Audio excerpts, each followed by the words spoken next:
Hello students, you're at Embassy Education YouTube channel, and today we welcome our new and so amazing teacher, Isabel. Hello. Yes, Isabel, please introduce yourself first, and after I will ask you some questions. Sure. My name is Isabel. I come from New York City, which is in the US, and this is my first time teaching here. Okay, this will be the last question about your teaching experience. Yes, I have some questions for you, and we need kids to know you better. Sure. Okay. So, what inspired you to become a teacher, and how do you bring that passion into your teaching in the camp? My close friend that I'm traveling with is a teacher, and it's really inspiring to see what she learns from kids and working with kids. And this opportunity came up, and it just seemed like a really nice opportunity to immerse myself in a different culture and meet people who come from a different country who I've never really interacted with. So yeah, I got really lucky finding this. Cool. Okay, what do you like the most in the camp? I think it's just really cool to get to spend so much time with everybody. You're living with them, you're taking classes with them, you're eating with them. So I think you really just get to know people very well, very quickly. And see people's personalities come out, and yeah, it's very cool. Yeah, not to just see them in the classroom, but to see everybody outside the classroom. Yeah. Cool.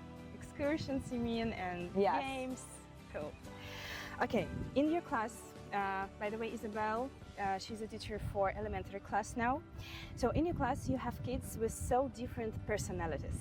How do you manage to organize the team in the class? You mean team projects or just managing the class? Managing the class. I'd just say a lot of games and a lot of patience. Everyone is at a different learning level, and everyone likes to learn in different ways. So I like to try to switch up the games. There's some games that people prefer, and some games people don't prefer. So a mix of speaking, listening, working in pairs, working individually, just really combining all of those things so that everybody gets what they need. Cool. So by the way, you can see all the games in our Instagram channel, Telegram channel, and Isabel classes as well. Do you use any game-based methods in your class? Yes, we use a lot of games. I usually like to start class with a game just to get everyone a little warmed up and excited, especially when they're tired. So today we did a game where you had a category and you had to come up with a word, and the word had to start with the last letter of the word before it. So you went as long as you can until we can't come up with any other words, and then we change the category. But one that we do a lot that the kids seem to enjoy also is just the alphabet game. Similarly, you get a category and we just go in a circle and we go alphabetically around and around until we get to Z. And then if we're having fun, we'll do another round, same category, otherwise we'll change the category. But gets everyone out of their seats, gets everyone to speak a little bit. And sometimes, you know, if they're stuck, they can bounce off of each other, work together even a little bit. So.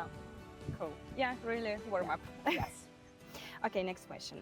Now our camp is almost over, and try to remind kids during the first classes and now, compare the difference. I'd say that they're a bit more comfortable around me, for sure, which I'm sure happens with every class. But I think that they're a bit more comfortable with some of the activities and just speaking English in general. I think that I've tried to instill in them that there's no stupid questions, and that if they mess up, that's fine, and I'd rather them try and mess up than not try at all. So I think that they're finally a little bit more comfortable participating. Cool. That's hard work. Yeah. Okay. Next question, not question. Okay. Sure. Give us an advice to parents how to inspire their kids to learn English. I'd say speaking it as much as you can. I'd also say a really good way to teach any foreign language is TV and music. So playing a movie in English, or, you know, giving them a book in English, or just playing a lot of music in English. That's just a really great way to learn the language, and you hear how people actually speak when you do those things. So that's one nice thing. Reading is great as well, but I think when you watch something or listen to something, it's a little bit more natural. You can actually hear how it sounds and how people really speak. Cool. Yeah, I think that's the most helpful part of any language learning, is speaking it and being able to listen and understand. Reading is super helpful as well, but if they want to go and travel to the US, being able to speak the language is most helpful. Yeah, I think this is the common problem for everyone. We can read, but we cannot speak. Yeah, like when I was in school and I learned Spanish, I could read it and write it for a long time, and it took a lot longer to be able to speak it until I started taking classes where the teachers had a lot of speaking activities, and we watched things together as a class and spoke about them. So that's for me when it started to click, and I was able to actually use it in real life. Yeah, okay. To overlay this barrier. Yeah. Okay, the last question, my Sure. favorite one. What do you like the most in your work with kids? I think that they're just so interesting, you know? They're just such interesting people, and New They're- energy? yeah, they're also different. It's a different age group than I usually work with, so I think it's just they're so creative and fun and just like spontaneous, and they learn so quickly too.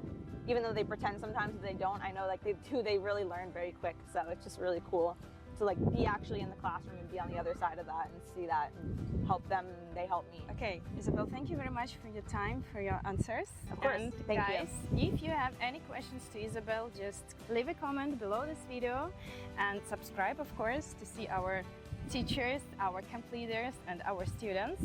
And I hope we will see Isabel in our summer camp. Yeah, guys, and we will ask her new questions. Sounds good. Thank you. Thank you.